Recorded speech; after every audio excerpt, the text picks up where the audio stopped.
Hey artists, welcome to another video. Today I'm going to be painting this pet portrait here of another majestic German Shepherd. I'm really digging into these pet portraits lately. Some of them are commissions, some of them are just fun pieces because I just love painting pets. And some of them are portraits of my own pup, Newbie, who is the goofiest corgi I've ever met in my life. He's just such a goofball. But what I wanted to talk about today, while I bring this oil painting to life, is basically how to get over the fear of sharing your artwork online. Now, if you are just getting started in your art journey and maybe you do have a bit of that fear of actually sharing what you've created online, then this video is gonna be for you. Now, there's a million and one reasons why we might be scared of sharing our artwork online, and all of them are totally valid, but if we let that fear control us, we're never really going to be able to grow an audience for our artwork, but also become more resilient, which, is something that's actually really important when you start putting yourself out there. So one of the common things I've heard when beginner artists are scared of sharing their artwork online is that they're scared that people are going to steal your ideas. And I get it. This, frankly, is just one of the harsh realities of the internet. Our ideas that we have can feel really, really precious to ourselves, especially if we aren't used to sharing them quite yet. They might feel like these gems that are, too good to risk putting out in the world for fear of somebody taking it and, capitalizing on that idea. And this is a fear, and it's also a harsh reality of sharing our artwork online on the internet. And this happened before the internet too, but it just typically on a smaller scale.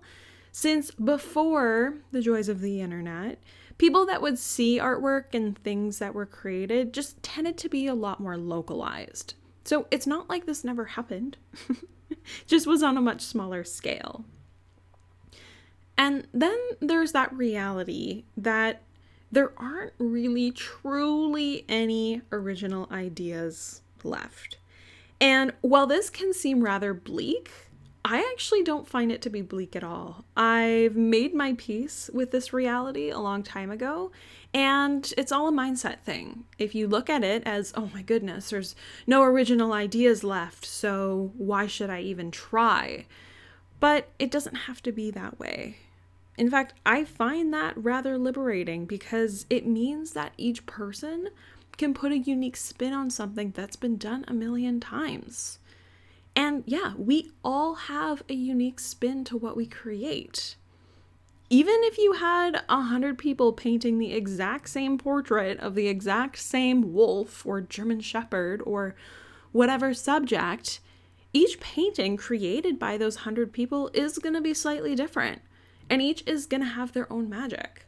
So while it might seem overwhelming and really bleak, the thought that there might not be any original, truly original ideas left, that doesn't have to be scary. That absolutely should not stand in your way. And at the same time, it should free you up a little bit with that fear of people stealing your ideas. And, it's going to happen. People, you will inspire people, and the artwork that you create will inspire other people, and they might create a copy of your work. They might essentially, quote unquote, steal that idea. But more often than not, they're going to create a piece that is unique to them with you being the inspiration. So that's definitely one angle that you can take to try to, alleviate that fear of somebody stealing your ideas. Now, the next aspect of this, that fear of sharing your artwork online, I personally find this next one to be much more relatable, and it can be a really tough one to kind of get over. And that's ultimately being scared of people not liking your artwork. Now, here's a little fact. Not everyone is going to like your artwork. And this is actually a great thing. So I want you to think of something that you adore, and it doesn't necessarily have to be artwork. For every person that adores that same thing that you do is someone on the opposite side of the spectrum. But for that person that doesn't like that thing that you love, there's going to be something else that that person completely loves. So ultimately, if you are going to create art to please everyone, you're going to create totally vanilla artwork that no one truly loves. And worst of all, it's usually going to come at the cost of you not even liking your artwork. And then you got to ask yourself, what's the point, right? So accept the fact that not everyone will like your artwork. And this is actually a great thing, because when you add a certain level of polarity, even if it's absolutely, minor, you're not creating just totally vanilla work, trying to cater to everyone. You're going to create artwork that some people are going to love. And those are the ones that we're after. And not only that, it's going to feel more liberating to you, because you're going to be able to create what you want, not having to worry, oh no, what are other people going to think? What if they don't like it? Well, guess what? If you like it, then that's amazing. So the next reason why people might be scared to share their artwork online, this one kind of does follow in the footsteps of the previous one, of being scared of people not liking your art, but is getting caught up in what I like to call comparisonitis. And basically, in a nutshell, this is comparing yourself to your idols, your competition, other artists, and viewing your artwork then as lesser than, because, you see these people who have been at it for far longer than you have, who've put in many more hours and, blood, sweat, and tears, all of that great stuff. And they simply just have more experience than you. And if you were going to look at those artists and then judge your own experience and feel lesser than, that's really hard. That's tough. We've all been there.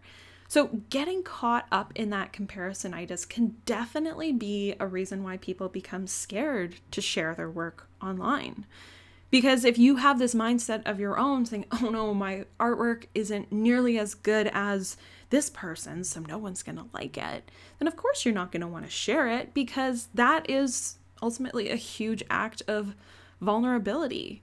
And if you're already scared of what people are going to think because you are already very harshly judging your artwork, it's kind of a recipe for disaster. So if you do find yourself getting caught up in this a lot, it's really, really important to learn how to balance that inspiration from your idols. Searching for inspiration is an amazing thing, and there are so many amazing artists out there. And yeah, it can feel super inspiring to, cruise the art of your favorite artists and let that inspire you. But you also have to keep an eye on how it's making you feel. If, those emotions that you're experiencing when you're looking at other people's artwork, if it's staying along the lines of inspiration and it's making you hungry to get behind your easel and create art, then amazing. That's the point. But if you're looking at their artwork and then you've got that negative voice in your head that's starting to pipe up saying, oh, you'll never be as good as them, or why are you even trying? All of those really harsh things that our minds can say. If you start to hear more of that, then that's your sign to kind of dial it back a little bit, spend a little less time consuming their content and their artwork, and trying to change your mindset away from that nasty comparisonitis, because there is so much amazing inspiration to be had. We just have to train our brains to be a little nicer to ourselves. And finally, there's that last little fact that we can remind ourselves of, is that everyone starts somewhere.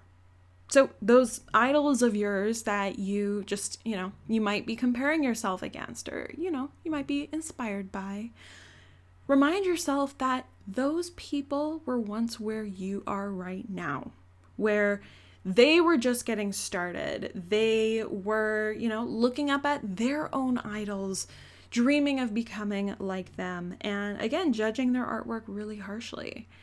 Everyone starts somewhere.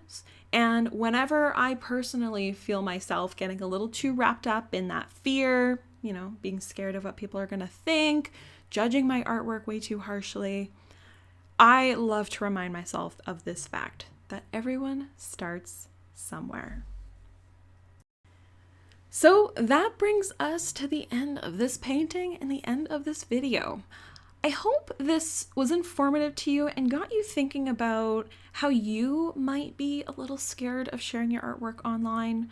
Maybe it's not completely getting in the way of it, but I think we can all afford to shift our mindset a little bit in this area and start to develop a more positive association with our artwork. So thank you so much for watching. If you like what you saw, please hit that big beautiful subscribe button, and I will see you in the next video. If you're craving more help with painting a realistic wildlife easily, then you will love the Wildlife Painting Academy. Each month, new masterclasses are added, complete with my voice walking you through every moment, paint mixing recipes, reference photos, and so much more. You can check it out in the link in the description of this video.